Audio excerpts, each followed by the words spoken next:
Tema dan tajuk kali ini ialah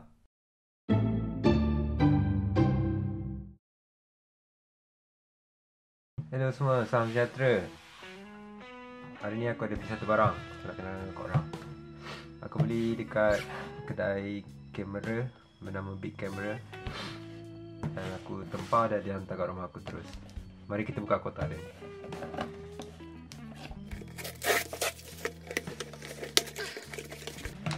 Okay, ni adalah invoice dia. Kat dalam ni ada barang dia. Oh, so juga.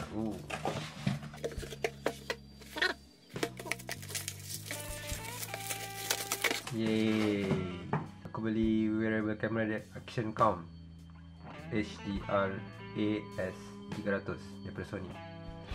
Dekat sebelum ni ada banyak model Action Cam yang Sony buat, AS100, AS200 ataupun AS50, 13, 30, macam-macam ada. Dan yang paling terbaru adalah yang ini, HDR AS300. Dia start dijual dekat Jepun sahaja kalau tak silap aku, sejak bulan 6 24 hari bulan itu. Kalau korang tengok kat kotak ni, kat depan pembukaan dia ada gambar kamera dengan gambar case. Dan dekat belakang kiri ni ada contoh gambar dan contoh macam lah, bagi contoh lah. Belakang ni application, apa function yang dia ada, dengan sedikit maklumat dekat mana dia buat dan apa yang boleh buat, apa yang tak boleh buat. Ok, sekali lagi mari kita buka kotak ini. 1, 2, 3. Yeay. Yeay. Dia ada bagi 2 lapisan, lapisan atas dengan lapisan bawah. Aku akan buka dulu yang atas ni. Apa dia bagi kat dia?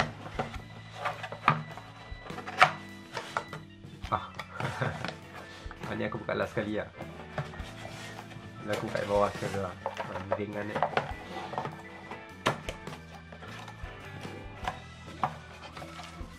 Dia ada bagi cara guna dengan apa, warranty.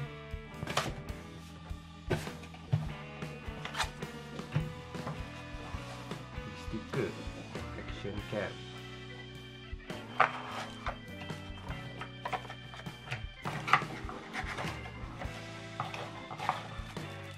Bateri. Bateri dia ada sama dengan sebelum-sebelum ni. Dia ada bateri jenis X ni, NTVX1. Lagi ada USB cable. Dia boleh charge directly daripada USB kepada badan dia tu. Dan bagi attachment. Dan ini adalah dia punya barang utama dia. Yeay.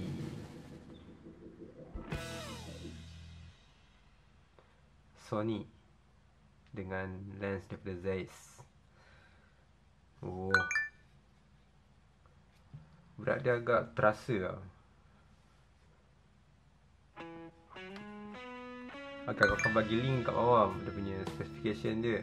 Kau boleh tengok kat situ lah. Kat sini aku nak tengok dia punya butang daripada detail. Butang ni memang sedap lah pegang.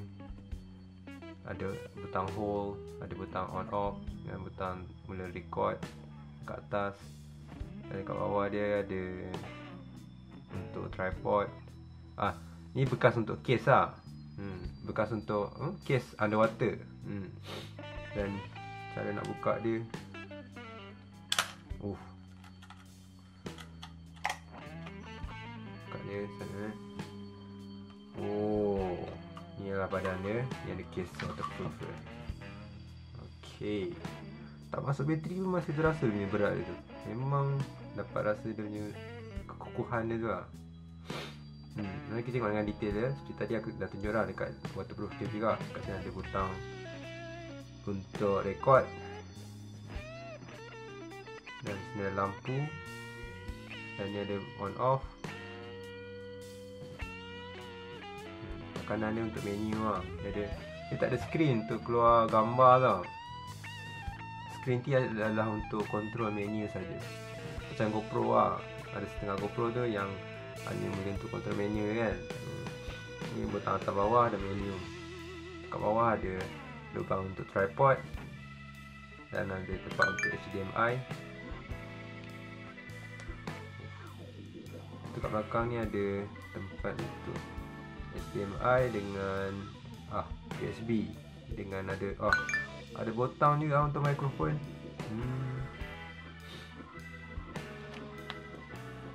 Maknanya boleh charge kat sini lah, kita sambung kat sini lah.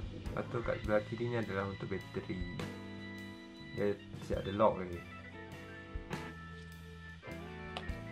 Bukan je, tak tahu nak buka macam mana. Kat sini adalah password untuk wifi semua. Yang kau tengok kan, dekat penutup dia ni ada getah kat liling, o-ring lah. Kalau dalam mesin putih panggil o-ring.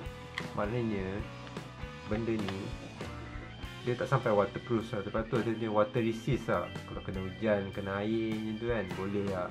Sikit lah kena rembisan air memang sikit lah, boleh tahan lah. Maknanya kalau main benda ni basuh hujan ke apa semua masih tak ada kisah lah. Tapi untuk masuk pool ke apa semua kena guna benda ni lah. Kes dia ni kalau tak silap aku boleh tahan sampai 60 meter dalam air.